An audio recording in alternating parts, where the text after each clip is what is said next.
en el foro de ADN 40 la maestra en geopolítica Stephanie Enaro para abordar estos temas que son bastante delicados. Gracias, Stephanie, por acompañarnos. No, gracias a ustedes por la invitación. Y efectivamente es muy preocupante lo que está pasando en Estados Unidos. Vemos que estas balaceras van cada vez en ascenso y en lo que va del año van 215 balaceras a una escala masiva. Y esto nos habla del odio y de los malestares sociales que son cada vez más grandes en esta sociedad. Y la demanda y la denuncia, por supuesto, tanto de la sociedad como de las autoridades y sobre todo del Partido Demócrata, es un control, una regulación de armas. Sin duda, la industria de armas, el dinero, de alguna manera, está bloqueando la posibilidad de tener una forma de controlar que los menores de edad o que personas con antecedentes puedan tener acceso a ello, a las armas. Es impresionante la manera tan fácil con que alguien puede llegar a conseguir armas en Estados Unidos. Se necesita solamente que tenga 21 años cumplidos, llenar un formulario y mostrar su licencia. Esto nos habla de que no solo las personas que necesitan defenderse lo pueden adquirir, también esto puede pasar con los locos, y es lo que estamos viendo en este momento. Pero aquí la cuestión es que Salvador Ramos tenía 18 años. ¿Cómo consiguió esas armas? Sigue siendo un misterio por resolver. Y también, ¿por qué las autoridades no tienen una mayor vigilancia? En sus redes sociales subió que había comprado esas armas, claro. Se lo contó un amigo, lo mostró en su historia de Instagram, y esto nos habla que era crónica de una tragedia anunciada.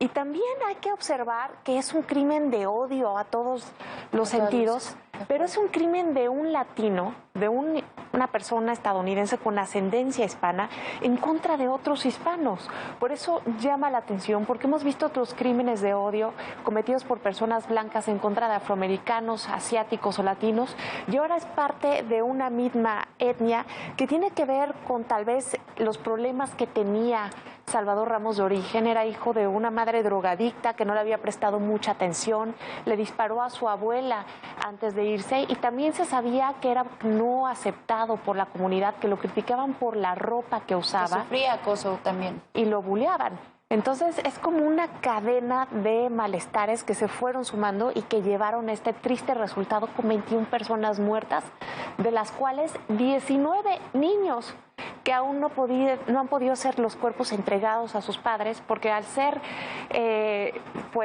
aniquilados por este rifle AR-15, que es el mismo que usa el ejército mexicano, se está llevando a cabo un reconocimiento genético para saber qué cuerpo es el que le deben entregar a los padres. Qué tragedia, y por eso continúan las reacciones en todas partes. Sí, exacto. La NBA también expresó su sentir al respecto. La Liga Estadounidense de Básquetbol indicó que están devastados por este tiroteo y enviaron sus pensamientos y más sinceras condolencias a familiares, amigos de las víctimas y, bueno, a toda la escuela primaria Rob y a la comunidad de Uvalde. Y por su parte, el jugador de los Lakers, LeBron James, escribió en sus redes sociales que sus pensamientos y oraciones también están con las familias y seres queridos, pues, de todos estos chicos y toda la gente que ha perdido la vida en este tiroteo de la escuela primaria. Indicó que es suficiente, pues son niños y siguen en peligro en la escuela, donde se supone que es un lugar seguro. Y aquí te quiero preguntar, ¿por qué no se hace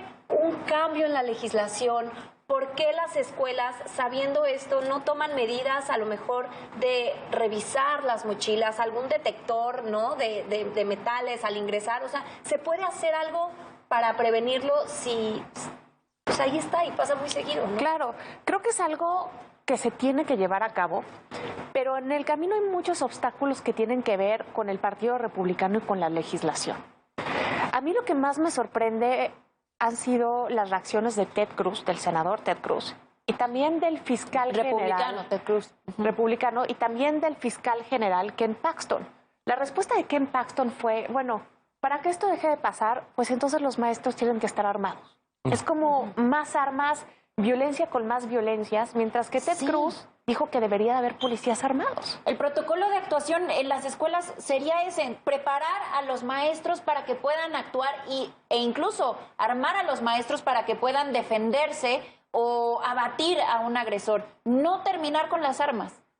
Exacto. Y se ve la gran influencia que tiene el lobby de los rifles en la política estadounidense y que en la cumbre nacional de rifle que va a ser en 2 semanas va a estar Donald Trump presente. A mí me sorprende muchísimo esta solución que muchos encuentran de más armas para solucionar el problema de las armas. No es un caso aislado, no es un caso que tendría que ser olvidado y nada más tocado en este momento que está pasando, porque, bueno, es una cifra enorme. De 100 estadounidenses existen 120 armas. O sea, son más armas que estadounidenses. Es muy fuerte y yo creo que también coincide a veces que cuando pasan este tipo de tragedias también coincide con las narrativas del mundo del entretenimiento. Por ejemplo, anoche era el estreno de un capítulo muy esperado por la audiencia de una serie llamada FBI de la cadena CBS. Bueno, como esta tiene una narrativa de un tiroteo en una escuela, bueno, decidieron aplazarlo, decidieron cancelar este capítulo porque sabemos que en este momento no podríamos hablar de eso. El tema era un jovencito que fabricaba armas de alto poder en computadora y, bueno, ironías de la vida, ¿no? Coincidencias que no tendrían que pasar.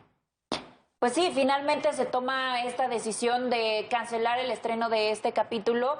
Me parece que era lo más adecuado, sobre todo para pues no seguir hiriendo o revictimizando a los familiares de las personas que perdieron la vida. Y también aquí la pregunta es cómo lo podemos seguir tocando en la industria, ¿no? Estos son algunos de los lamentables hechos que han sido llevados al cine. Tal es el caso como de Elephant, del director Gus Van Sant. La película fue estrenada en 2008 y narra la historia de 2 jovencitos víctimas de bullying que, bueno, aquí coincide yo creo, y cómo enfocan su ira elaborando un macabro plan para asesinar a sus compañeros y profesores, los que han sentido, bueno, que los han abusado. La película de Estados Unidos emula a la masacre del Instituto Columbine allá en Colorado y las imágenes son muy fuertes y realistas. Y bueno, gracias a este trabajo los directores, los productores se llevaron la Palma de Oro en Cannes. Creo que es un tema que se ha tocado en la industria y aún así, no sé, no ha habido un cambio, ¿no? No hay un cambio porque de alguna manera Estados Unidos ya tiene muy enraizada la cultura de la violencia. Es algo que no se puede cambiar y justamente me quedo con una frase que dijo el presidente Joe Biden ayer en su discurso.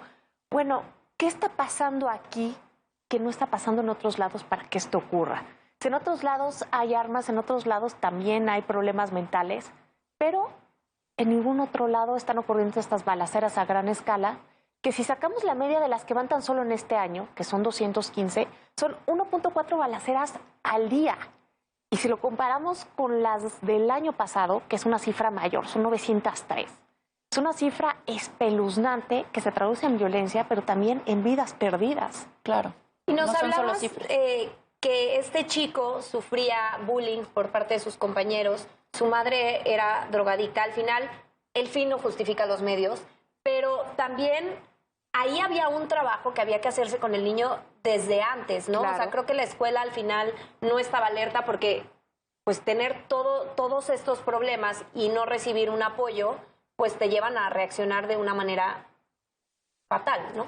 Totalmente de acuerdo, nada lo justifica, pero creo que su realidad tiene que ver con muchas personas de origen hispano que son la primera o la segunda generación que llega a ese país en busca de oportunidades y que evidentemente nos muestra que se han quedado fuera del sueño americano. Sí. Y esto salió a reducir en la pandemia, cuando se veían que los afroamericanos y los latinos morían a tasas dobles que los blancos, y es porque se han quedado afuera de ese sistema que encadena a los ciudadanos al progreso.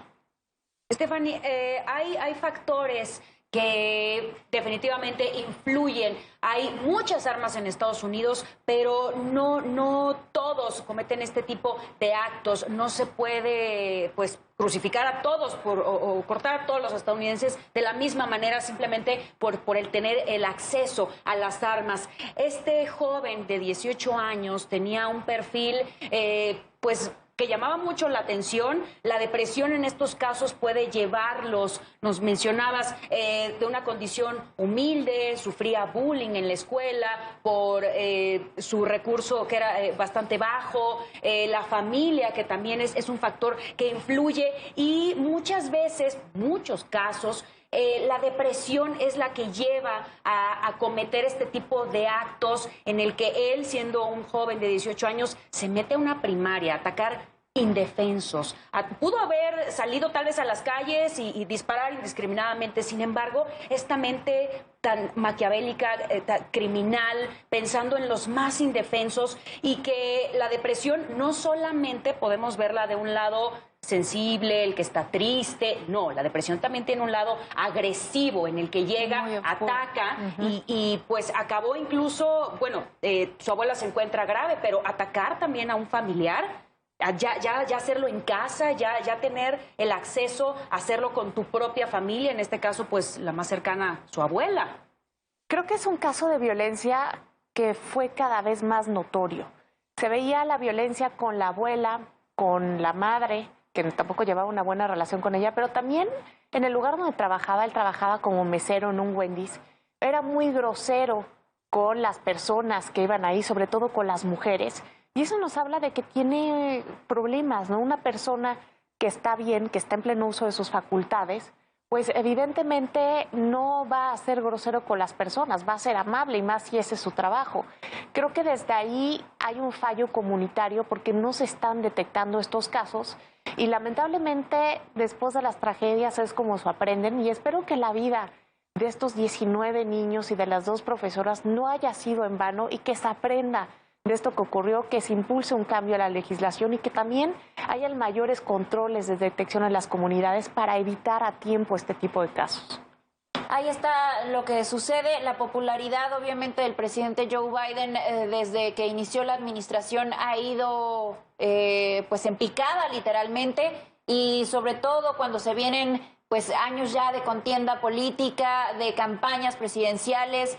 ¿Podría de alguna forma este ser un tema eje para ver qué va a suceder en las elecciones próximas? Yo creo que de alguna manera suma al huracán político alrededor de Joe Biden. Tiene un 54% de rechazo. Esto es impresionante. Esto es mucho más alto de lo que Donald Trump llevaba en el mismo periodo. Y esto hay que sumarle la inflación que ha sido incrementada por la guerra en Ucrania, también el decrecimiento de la economía, 1.4 en el primer trimestre por parte del huracán Donald Trump, que está ya muy puesto para contender en el 2024. Veremos qué pasa una vez más. Cada vez que se habla de un tiroteo se vuelve a tocar el tema de la regulación de armas, como incluso el presidente, la vicepresidenta dicen es momento de actuar. Gracias, Stephanie Enaro, por acompañarnos. Ustedes, gracias por la invitación. Gracias. Que tengan un excelente día. Vamos a hacer una pausa, regresamos con más noticias de ida y vuelta, no se vaya.